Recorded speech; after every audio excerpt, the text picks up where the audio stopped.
Three friends boarded Disney's Galactic Starcruiser to seek their destiny and emerged as heroes of the Halcyon.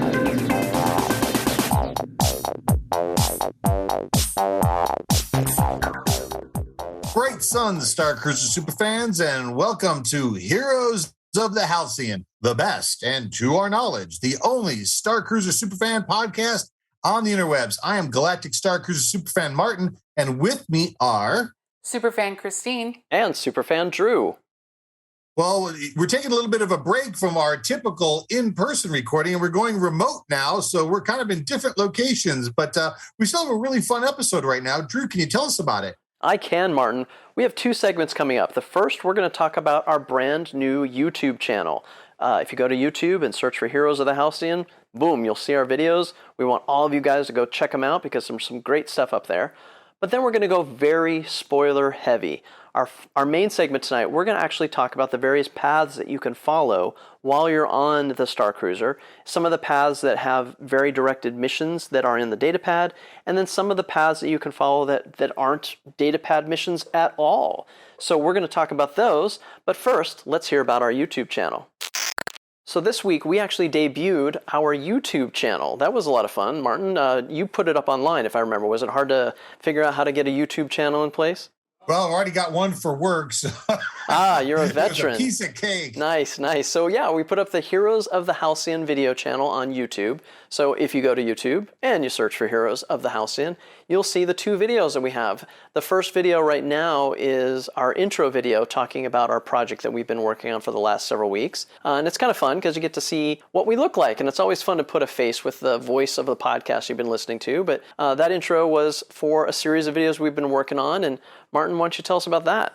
Well, boy, putting the YouTube channel itself up was really easy. Getting the content on that video channel was a very significant project. But this was really just a labor of love.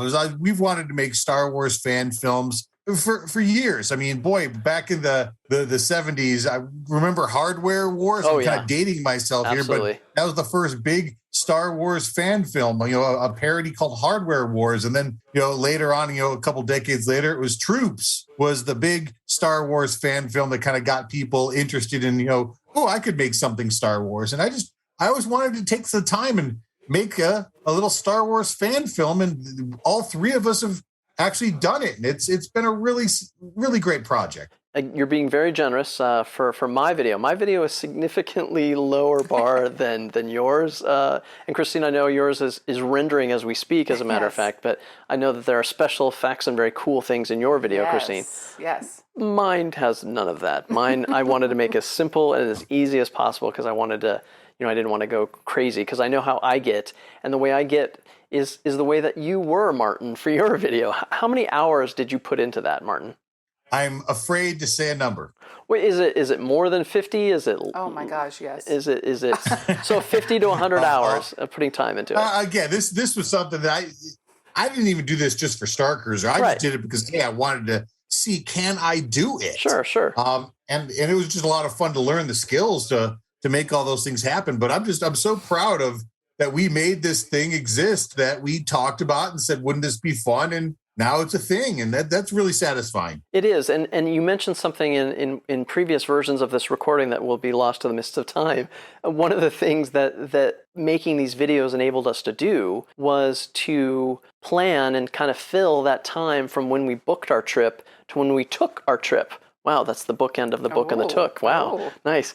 That process of thinking about our characters and getting into them and then saying, how would we promote them in a way that would make good Star Wars fan films? That was part of the fun of this. Well, and I think, too, one of the things that for us, and again, it's not for everybody, but for us, we really did want to have characters that we had developed. And having to think through the process of putting together these videos, we really did have to think about not just who are these characters, but what's the voice for these characters and what's their motivation for even being on the ship. And to me, I believe that's just going to make it that much easier that as soon as we get on the Halcyon, to just let go, to just become that person and forget all the blah, blah, blah at work and everything else and just enjoy it even that much more, as opposed to the first time we were on, when we were really focused on, okay, what do we have to do? And who do we have to talk to? And I don't know what's happening. And this is all just so overwhelming. Now it's just going to be like, here I am, Zoran Vox, and I'm here to take over the port. You know what I mean? That kind of thing. I think it's going to make it even more fun. I think that it's important to point out too, and we've said this repeatedly throughout the recording of all 20 episodes that we've put out so far, you don't have to bring a fully formed character. You don't have to be a method actor like we're almost being with our characters.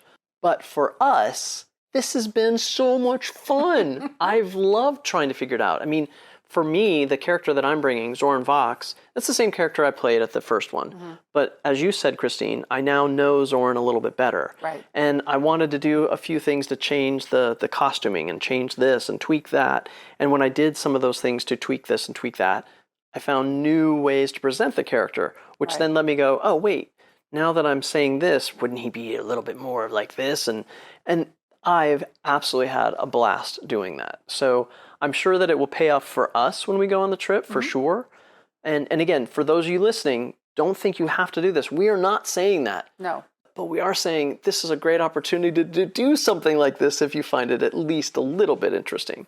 For me personally, the prep for Starcruiser is part of the fun.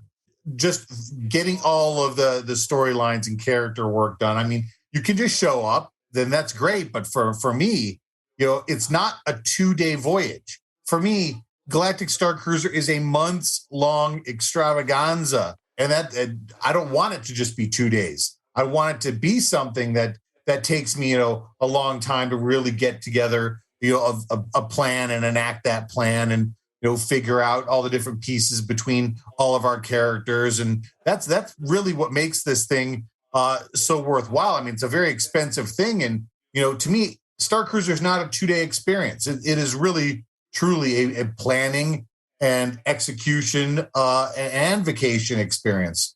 Well, especially whenever you factor in that lengthy time of mourning once you get off Starcruiser, you have to have that pre-planning to kind of balance out both ends of the vacation. All right, so the happiness is up front, and then it's the horrible sadness and emptiness after. Exactly.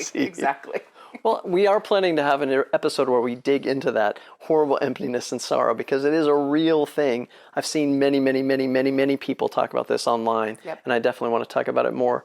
Well, to wrap it all back up, again, our YouTube channel is live, Heroes of the Halcyon. Just go to YouTube. Trust me, for those of you out there who are thinking, oh, maybe I'd like to, I'm telling you, watch Martin's video. He did such an amazing job presenting his retrospective of Jorg Sacul. There's Easter eggs galore. It is something that I guarantee you're going to watch at least 3 or 4 times to try to catch everything. And it's just fabulous. I think I've seen some shots from Christine's video. It looks spectacular as well. I'm dying to see the special effects because I know what Martin did, and that's going to be super, super cool. Mm-hmm. And mine's fun too, but it's not as good as theirs. Subscribe so that you can see whenever our videos all come out. Yeah, definitely. Hit that subscribe button, and we wouldn't mind a thumbs up from you guys as well on those, because as they say, that's how the algorithm finds you. And who doesn't love thumbs up? So the primary way that we've been promoting episodes of the podcast for the last several weeks is going onto Facebook and using a group that Sarah J. Mack and Dano created called Galactic Starcruiser Tips and Planning Info, a Star Wars group. If you're not already a member of this Facebook group, join it, see what the other 5,000 people have to say. It is a fabulous group, and it's definitely something that I really plugged into when we were planning our initial voyage, and it's filled with just amazing information and occasional promotions for our podcasts. Well, one of the things that we see very frequently on those promotions is that people really want us to talk spoilers. So for those of you who listen on a regular basis, we're just going to talk spoilers from now here on out. So we appreciate you listening as always, but the rest of this conversation is going to be a spoiler-heavy conversation. So get out now. So for this spoiler conversation, what I wanted to talk about is let's talk about what we know about the various paths that are available on the Starcruiser.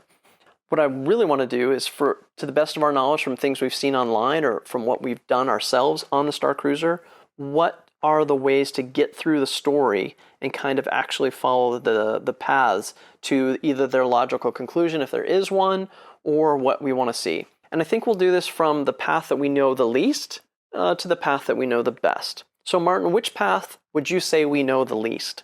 That's pretty clear to me. The First Order.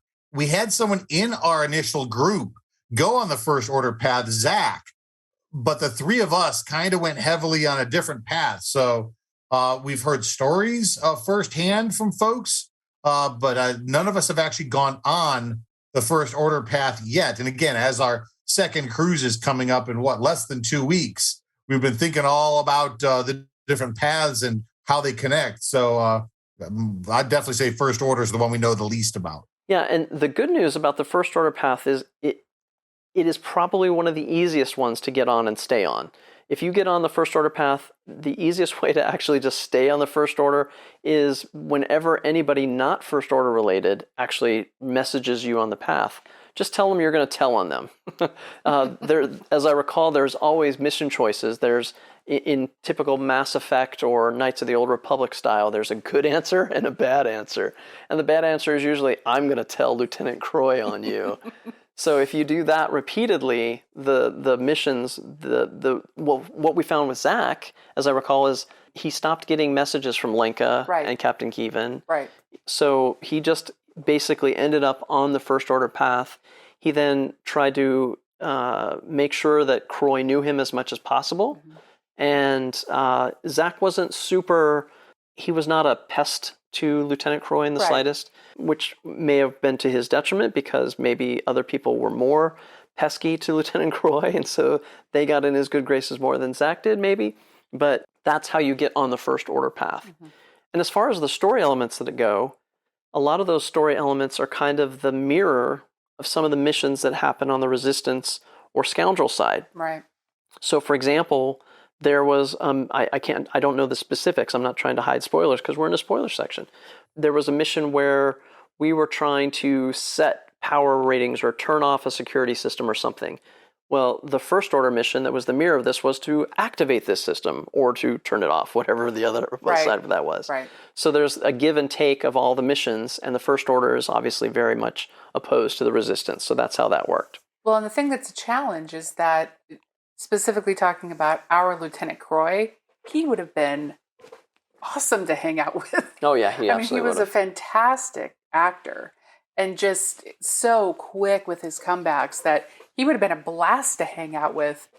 But then you're going on the First Order path. Right. And unless that was your ambition before you got on board, that's probably not the path you're going to end up taking. Great. Now I'm thinking about taking First Order.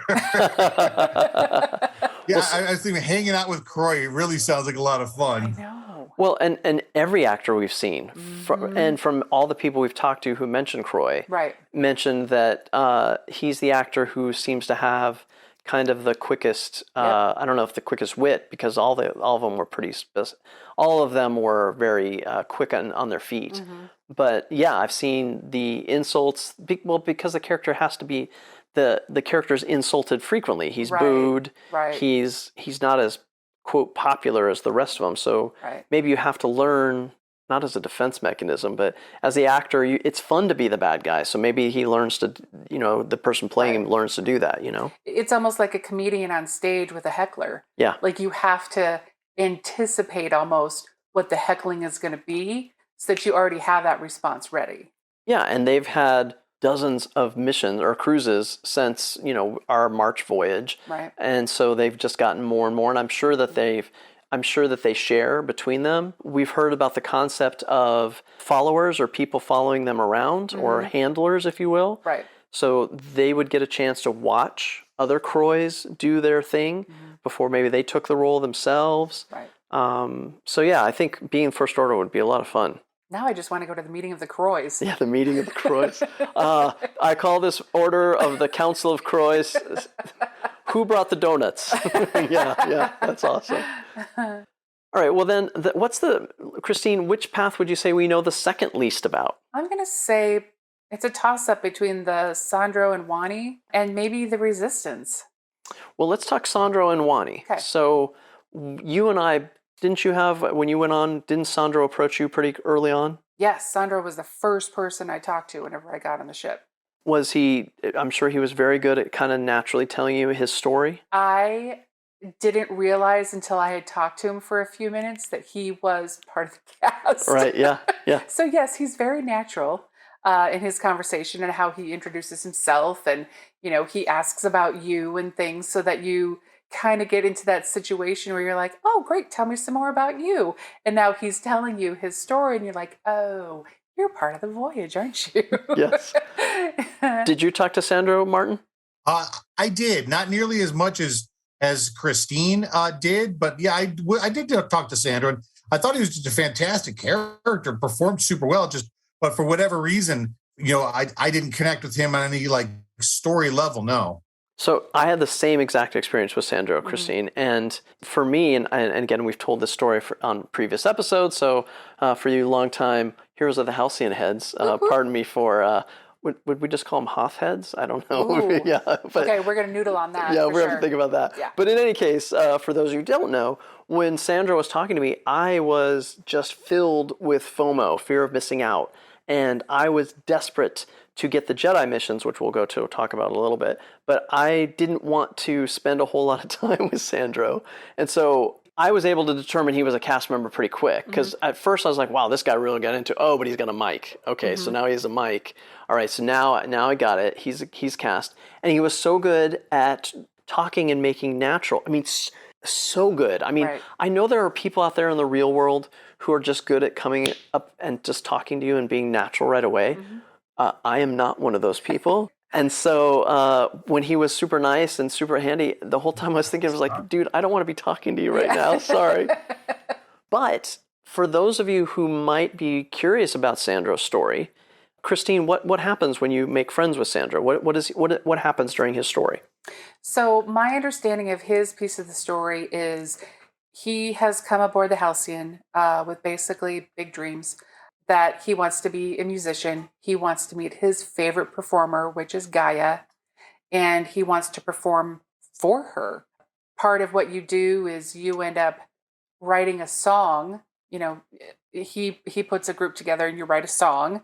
You perform the song whenever Gaia gets on the ship, and she's so impressed with him that I don't remember if she invites him to the dinner. She does something where she starts to kind of include him, and the more he's included, now all of a sudden you see him more and more with Wani, and now it becomes this painfully adorable love story where now he's writing a love song for Wani, trying to woo her. And it's just, to me, I felt it was one of those safe stories that if you didn't want to get, a nosedive into one of these other paths, this would be a great one to just hang out at the atrium, enjoy the ship, and just watch their story kind of unfold. Yeah, it was really cool because I remember several times when I'd come through the atrium trying to make various story beats happen, which, again, you don't need to do. Just let the story happen to you. You don't have to go look for the story. The story will find you. But in any case, every time I went through the atrium, he was with his group writing his song or banding about lyrics. Martin, did you see them in the atrium in your journeys? I did. It's just one of those things that I believe, because it was my first journey and I was so focused on getting quote unquote missions that I really wasn't as open as I could have been or should have been to just the things happening all around you. And that's a really easy thing to happen. I'm sure everyone that's listening right now can go, oh boy, yeah, that's they can understand, how it's so easy to get wrapped up in the, I have a mission, I must accomplish this, that you're too busy to just look around at all these amazing events just unfolding that aren't attached to a mission. So no, I'm really looking forward to relaxing more on board. I know how the whole thing works now. And I think that this upcoming voyage, I will be able to see more of Sandro. I'm really looking forward to talking with Wani. And I know that sounds just weird that you're talking to a completely, non-English speaking, alien character, but I can't wait to just chat with Wani. I'm looking, I can't wait. Well, sure. Yeah. In one of our previous guests, Mike and Emily from Hyperspace Props, they mentioned how they're fairly introverted. So they had practiced a whole conversation to have with Wani. And of course, the great thing about having the conversation with Wani is Wani just speaks Huttese, so there's no real conversation that happens. Right. But the actress playing Wani just goes with whatever you're saying. Mm-hmm. So if you go up to Wani and you say, I just had the most amazing dinner down in the Crown of Corellia dining room, she'll say whatever she says. And you go, yeah, it was, you liked the bantha beef too? Right. She'll say something, you go, I know, the gravy was delicious. It was spectacular. Did you sense that they were using a little bit of spice? Isn't that illegal? Wani will say something, you go, well, I agree. Let's talk about sublight trade routes. Right. I mean, this, So Mike and Emily mentioned they had this whole thing, and then of course they were just so taken back by the way the alien head, the costume is so spectacular. Well, Wani, so you mentioned the rom-com aspect, Christine. That's So the first night, Sandro's writing the song to sing for Gaia. That's his major story. Right. Then the second night, he's writing the song. He wants to meet. Does he meet Wani on the first night or the second night? I'm trying to remember which night it was.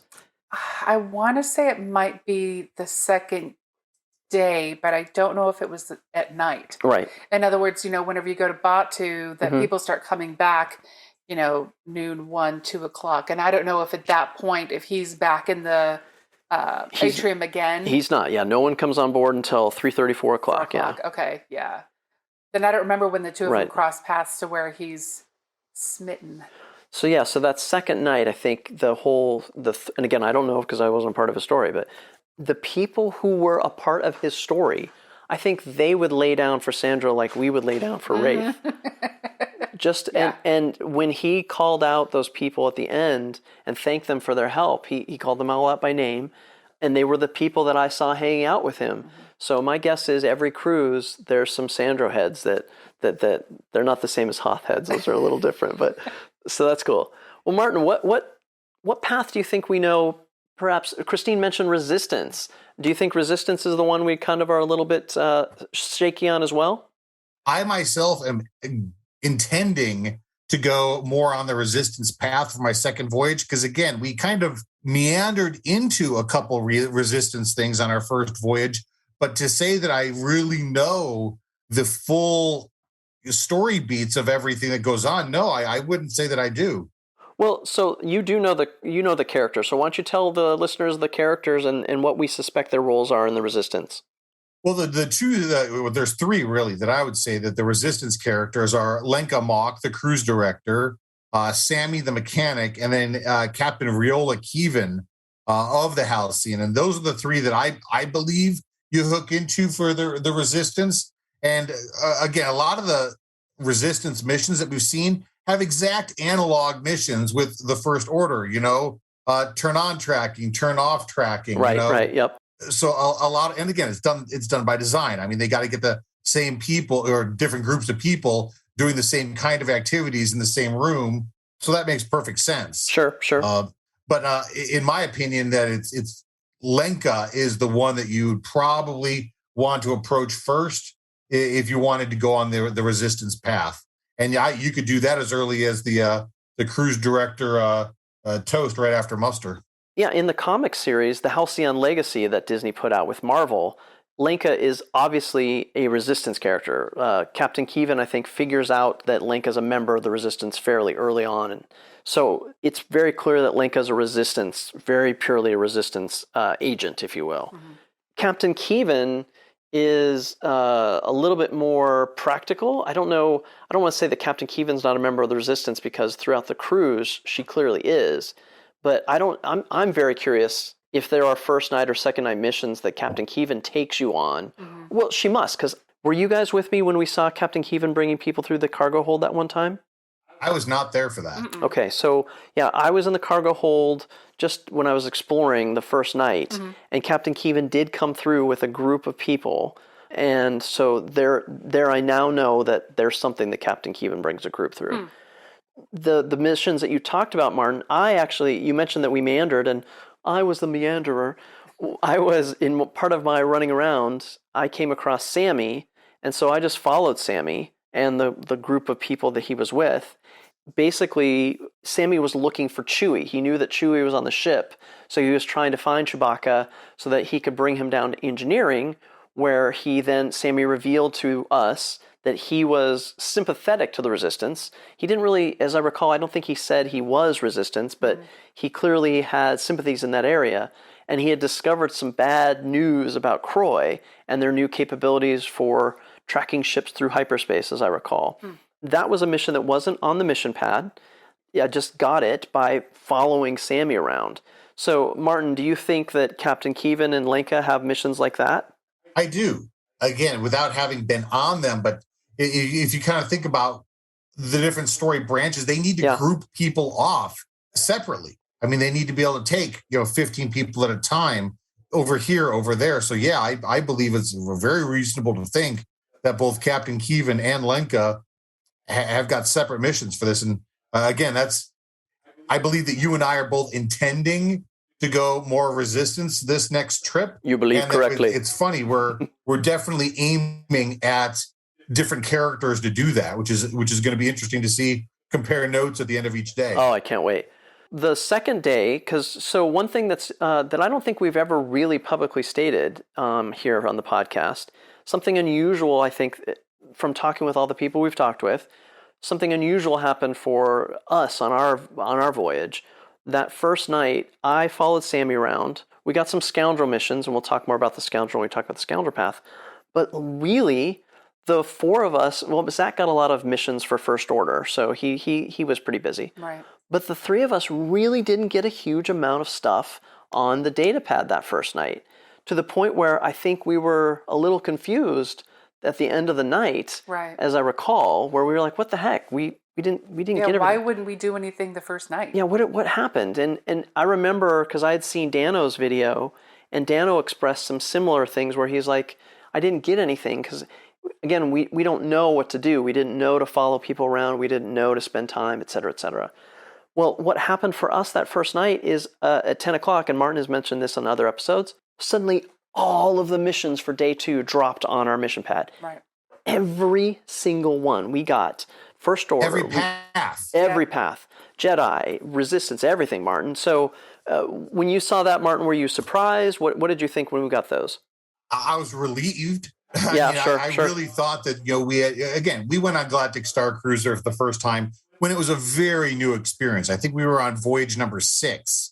So I was just afraid that we had kind of fallen into some undiscovered, crack in the system that wasn't being accounted for. And so it was just very reassuring that, okay, the system is working. Maybe it just had to find us. And for all we know, the system goes through at the end of every day and says, okay, who doesn't have something to do? And it purposefully pushes things out to those people. And so the missions, do you remember the missions for that were resistance, heavily resistance themed that second day? Do either of you remember that? They were, because again, that's excursion day. So they really wanted us to kind of go scan a bunch of crates on bot 2. Yep. Yeah, and the storyline, as I recall, had to do with the TIE Echelon. And so steal the schematic. Yeah, steal the schematics, and basically we were trying to bring that back to Sammy, because at the end of the second day, so bridge training is something that happens for everybody. And very early on in our experience, when we were at our famous breakfasts way before we were planning, I very distinctly remember theorizing with you guys. I'm like, well, they take you to bridge training that first night, but I'll bet you all those skills they teach you, I'm air quoting, will come in handy when you have to really defend the ship. Right. And sure enough, that's what happens. So the mission on the Resistance mission, that's the climax, is very much a theme of we were trying to defend against the TIE fighters, but we were trying to Sammy led the mission, and we had to fight the TIE fighters. Blue Squadron came in with Faux Po up top. Faux Po, yeah. And basically the climax for that was that bridge experience that we had there. Do you remember any other parts to the Resistance besides those specific missions? Really, no. I mean, I was so heavy into Scoundrel, much to the exclusion of everything else, that really, no, I took part in very, very few actual Resistance missions. So I know I had to badge in, and when I say badge in, I had to use my magic band to click in on the console to show that I had done the missions on the planet that allowed me to do the Resistance finale. Was that one of the ones that you got to badge into, Martin, or is that one that you just kind of win in? The Resistance one, no, that was the finale that I quote unquote earned. Yep. We kind of waltzed into a couple of the other finales. Well- But no, that's the one that I actually because again, you scan the right amount of crates on two. Sure. You're going to get into the Resistance finale. Yeah, well, Christine, did you get in? You got both of them. You got the Resistance finale and the Scoundrel finale. Yeah, okay, Yep. all right. And I'm looking at profile badges. You had mentioned those, Martin. Did you get any achievements related to the Resistance? So for Galactic Starcruiser, you can see here you can actually earn on the Play Disney app. There are several that we know about Galactic Starcruiser achievements. I'm scrolling down to find mine right now. If you guys could also open your Play Disney, Yeah, because we're I know both that looking, you guys yep. earned different badges than I did. Yep. So the one I got was Technician, and I remember that was discovered a schematic for a ship or speeder. I think I got that as part of. That's one I do not have. Okay. I have Credential Slicer, Gaia's Crew, Holocron Archivist, and Droid Rescuer. And I know Christine has one that I don't have as well. No, I've got Coaxium Dealer, Gaia's Crew, Holocron Archivist. So the Resistance missions, I think that the achievements that are related to this, I think that Technician one, since that's right next to Holocron Archivist on mine. So my guess is that's the related one that I got from the Resistance mission.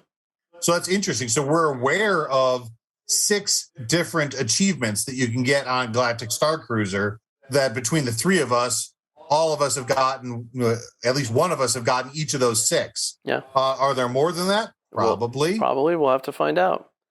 All right. Well, so that's the Resistance mission path. Let's talk about the Jedi path now. So, Christine, what do we know about the Jedi path? We know very little about the Jedi Very path. little. It's a mystery.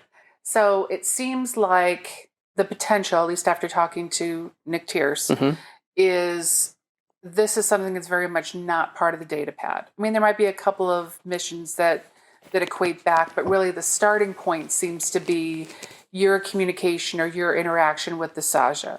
He had mentioned that by going to the climate simulator, where they do the Force demonstration? Yeah, thank you. That would be a good place to start if you wanted to go on that Jedi mission. That way, at least you're kind of interacting with them, your familiarity will rise, your trust will rise, and that could be the reason why you end up getting those missions on your data pad. Yeah, I don't think I saw the Sajas taking people through group activities like I saw with Linka and Captain and Sammy. So, and in talking with Nick, we talked with Nick before a couple episodes back too, and he had mentioned that aside from the Saja just taking him to badge in, so he was meditating in the climate simulator, he and his wife were, the Saja actually escorted them to one of the consoles where she badged in and then they badged in, so that put them on the Jedi path. For us, how did we fall on the Jedi path, Christine? Well, Drew got a little tippy tip on Twitter to get the finale, at least for the Jedi path. There are certain crates that you need to make sure that you're scanning whenever you're on Batuu. So Drew very elegantly escorted us to those crates to make sure that Martin and I both were able to Scan this crate! Yes. So that we were able to go to the finale for the Jedi path, which was insane. Thankfully we weren't spoiled at all as far as what was going to happen, but the ruse was that you were, I believe, going to, we took as part of the missions, we took the holocron back to the ship. And, but the ruse, I think, was for those who didn't do that. Oh, I see what you're As talking we were going into the Jedi training room, Yes. we were there to meditate. So there was a group, I would say in our group, there was maybe 20-ish people. Somewhere in that neighborhood, Yeah, I mean, so it was a fairly small group, kind of in a big room. And as the Saja started speaking, Rey comes out. And it's like, oh, okay, so something's really going to happen here. And they pull out the crate that you had supposedly brought back as part of your missions. They open the crate and the holocron comes out. Now, most people that have been to Galactic Galaxy's Edge or have seen, several different Star Wars, the animated specifically, know what the holocron looks like. They know what the holocron means as far as the library, for lack of a better term, of specific Jedi or Sith. So when the holocron comes out, everyone's like, wow, that's really cool. And then all of a sudden, Yoda appears. And he doesn't just appear like some, that's cute, kind of a cartoon thing. I mean, he's an image that no matter where you're at in the room, you can see him. He's dimensional. It was insane. And then he started talking, and then the whole room started crying. Yes. because it's Yoda, and because you're so caught up in the story that you're like, did we really just bring this back to Rey?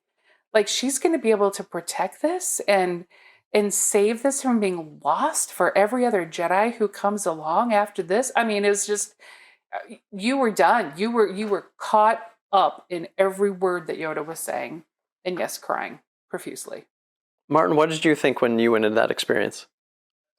Again, emotionally, Christine covered it, but I just technically, I mean, it's mind-blowing. I mean, this is a hologram. It's a transparent hologram that people on opposing sides of the room can see. Like, we're looking at the front of Yoda. They're looking at the front of Yoda on the opposite side of the room. How they're making that work, is just incredible. I'm assuming, it's got to do with some like projected pane of glass or so. Who knows? That slides. Who knows? But it's an incredibly effect to behold. I will say that. Like, it is breathtaking. Yeah, so I knew that the holocron of Yoda was going to happen, and so I knew, and I was just feeling that the whole way, just so excited. And then when it happened, I was just like, it was the combination of excitement at seeing the technical wizardry of it, and the emotion, because the actress playing Rey, I was in church. I mean, it was a sacred space where we were taking part in a transfer of knowledge or a sharing of wisdom, or however you want to say it. That and the actress playing Rey, and the Saja did a really good job too. He was good, but man, Rey, it was Rey, and one thing that's very interesting, I'm just now realizing right now, is I knew it wasn't really Daisy Ridley, right?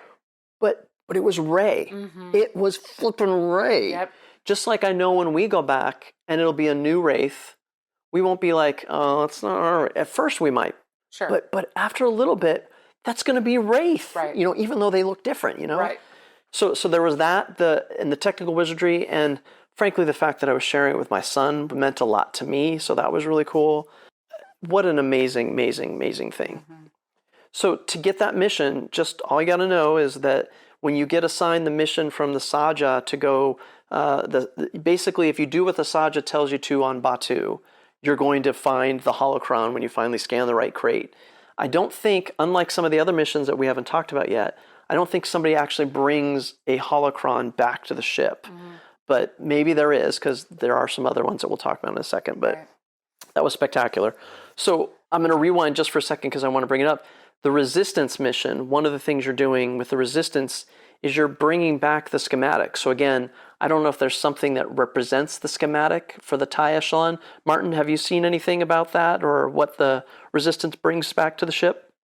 I haven't. Okay. And again, I'm basing what I know off of these achievements. And, credential slicer you get by discovering a way into the Halcyon's engineering room. Oh, okay. So that's kind of the gimme. Okay. The Gaia's crew is honorary member of a holocron archivist. I think you get by getting to that secret Yoda mission at the end. Right. It says discovered a mysterious Jedi artifact, and droid rescuer is rescued SK-620 from the First Order.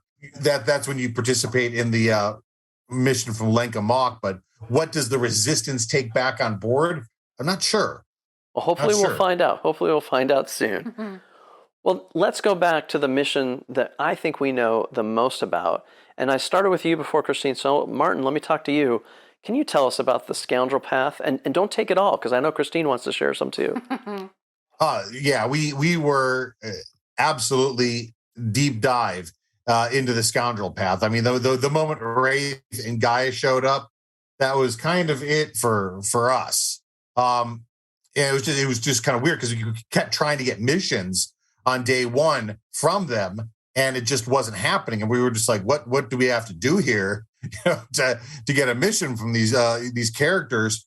And then it all dropped on that night, and yeah, the whole second day we did nothing but missions for Gaia, Wraith, and again we scanned some other crates just randomly, but we really wanted to get to that finale with the Hananea stone, and it was incredible. But really, Christine's the best person to tell you about that experience. So there are a couple of times when, when the characters will come up to you, like we've said before, outside of the normal performances or missions or whatnot, and they're just casually walking through the atrium or through the hallway. They'll be like, "Hey, I got something for you," kind of a thing. One thing that we had experienced that we know several people have experienced on their own is Wraith will tell you that when Gaia does her acoustical performance, come to the performance and have a black napkin like stuffed in your sleeve, enough to where if he was walking through the crowd, he could see who had the napkins and who didn't. And that would give him the opportunity to be able to hand pick people to help with the diversion. You two go over here and do this, you three go over here and do this, dance with a stormtrooper, keep them busy, make sure to get Corey's attention, that kind of thing, which I thought was fascinating that, he just had to go through and pick people. And that was he didn't have to remember anybody's anything at that point. All he was looking through the crowd is for black napkins, and he knew who he could go to and get assistance. Yeah. And as we've talked to other crew members, he knew certain people that he had created relationships with on the ship. Mm-hmm. So that's how he knew Mike Celestino was going to do this. Right. That's how he knew Dano was going to be able to help with this. Right. That's how he was able to, as you said, identify the core members of his crew who were going to help with that diversion. Right. Martin, what did he have you and Christine do? He had us go watch the lower deck, go watch this corridor, and something's going to happen. And we ended up watching that corridor for a long time and nothing happened. So pro tip, if you're set to watch a corridor for a long time and nothing happens, stop watching said corridor. I felt so bad for you guys. That might have just been a crowd out thing. Well, because he knew he was when I saw him do that, Wraith said, you should go check. And I think you clued Christine in to help you as well. Because I think Wraith went to you, Martin. I know where something big is going to happen. Wraith just told me to watch this corridor. Yeah, so he sent you guys down to the cargo hold, as I recall. Yeah, I don't know if it was the cargo hold. It was the corridor outside the cargo hold. Okay, He said that, watch for some activity happening there. So you guys were down there, and so I saw you guys leave to go downstairs. Meanwhile, I was not part of Wraith's crew. I was a scoundrel. I had my black napkin tucked into my magic band. But meanwhile, I'm watching Wraith go to various guys. He has one guy help take Gaia's luggage and move it around. He has another person actually that he designates as his, as Nick Tears told us, as his right-hand man, that he slips the Hananea stone to them so that when the captain talks to him, he doesn't have it. Right. And so I got to see all this. Meanwhile, I'm like, Martin and Christine are missing all of this. Oh my goodness, this is terrible. Well, then we do make our way down to the cargo hold, Christine. Right. And please tell us about that. So we get down to the cargo hold, and this is the point where Gaia meets us in the cargo hold with Wraith. And Wraith is able to tell Gaia that along with all of our help, he was able to retrieve the Hananea stone.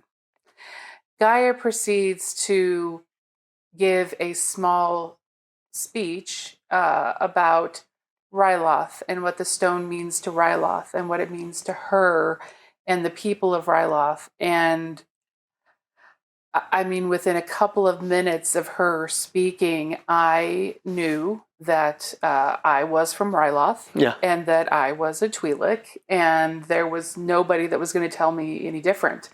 Her speech and demeanor and just even the tone of her voice was so engrossing that, I mean, there were anybody in that room would have thrown themselves out of the cargo hold for her. Yeah.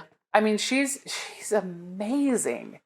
And yeah, I mean, I get it. Part of it is because I came on board as a Twi'lek and she's a Twi'lek. And, you know, I had done just such a tiny bit of research on Ryloth and Twi'leks and whatever I'd gotten from Clone Wars and, you know, stuff like that. But to hear her talk was just, yeah, again, crying, so much crying. And my makeup just does not work well with water. So what's really cool about that whole experience is none of it's in the data pad. Right. So Martin, do you remember how we found out about getting the black napkins in our magic band? It's so great is that Wraith actually told this little kid to go around and tell people the plan, and the kid, this small kid, 6 years old, I'm not great with ages, but this smaller kid was so happy to go around racing around the ship in the atrium, telling everyone, do you know the plan? Here's the plan. And of course, Wraith is making sure that the kid's doing what he needs the kid to do. But it was just so fun to watch this kid just having the time of their life, you know, playing secret agent for Wraith Cole. And I know that we had an interaction at dinner, and I know that none of us remember the specific details, but I think he led on. Shrimp. Yeah, blue shrimp. So no, on the first night, I think he gave us some sort of hint that something was going to go down at the acoustic performance. So I think he told us something specifically at dinner that first night when he was just walking around. It wasn't on the data pad, and then I think after I think that's where they established. I think that's where we started to think, oh, when you're in proximity to the character for a little bit, it raises your familiarity on the app, because after that, we did find out on the data pad, hey, thanks, I knew I could trust you guys, so tomorrow show up with so I think we got that from just talking with Wraith. And then, of course, there was the kid that you're talking about too, Martin. One of the other finales, because there's two, there's that great mission that they've woven into the fabric of the experience, and that, again, from what we've heard from various other people, only a handful of people get to have that experience. When we went, it was in the cargo hold, but we've heard people, we've seen videos where they took them to engineering because there were more people than could fit comfortably in the cargo hold. Right. And then Nick told us that one at the time, his second voyage, there was only like 6 to 10 people in that cargo hold experience, which was just incredible. Yeah. But the second one, Martin, do you remember Smuggler's Run with the coaxium?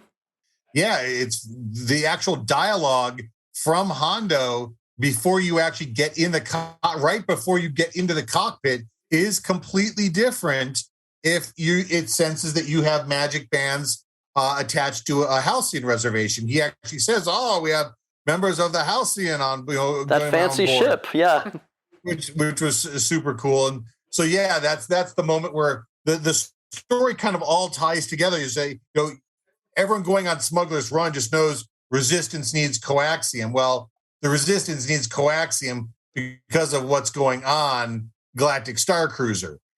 It's amazing how all the story points, the Rise of the Resistance story point, the Smuggler's Run story point, August, all these things actually tie in to this narrative going on at Galactic Starcruiser. Yeah, so the coaxium you're getting on the Smuggler's Run, and the coaxium, coincidentally, we've always been getting on the Smuggler's Run is related to the Halcyon. But the series of missions that you're given on the data pad, basically, if you successfully capture the coaxium and you fulfill the missions on the planet on Batuu that second day, it takes you to the second bridge experience that we got to be a part of. And when we went on this experience, Martin, you and Christine and my son Zach, we were all on that same. We were on the same mission when we collected all the coaxium. As soon as we walked off the ship, Christine had a mission at 6:30 that night or whatever to go into the bridge, and so that was the second Smuggler finale, which was another kind of where we had to give the coaxium. I don't remember the story beat in that second one. Do you remember it, Christine? I don't. Yeah. Is that the part that involved Hondo? Yeah, that's one. Yeah. So, yeah. Do you remember the part that... No, I was so engrossed in Hondo that I couldn't. Oh, yeah. any No, part of I it. gotcha. So, but what's really cool is that second... that experience, when we knew that Christine had this voyage, so we stayed with Christine, Martin, if you remember, and Christine badged in, and you and I looked, and the bridge wasn't full, and there was nobody behind us clamoring to get in, so we're like, can we go too? And I know a crew member helped me get in. Martin, did they help you with that too? I just walked in. Nice. That's awesome. Rule number 1, walk in like you own the place. Right. As my friend Martin says, the foolish idiot? What's you're saying? Lovable idiot. Lovable idiot. Yes, lovable idiot. I love it.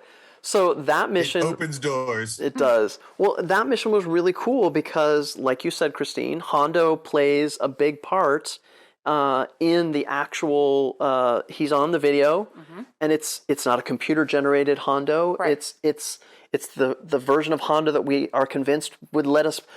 Why isn't he on the ship in real life? Oh, my goodness gracious. Did they get Jim Cummings to voice him?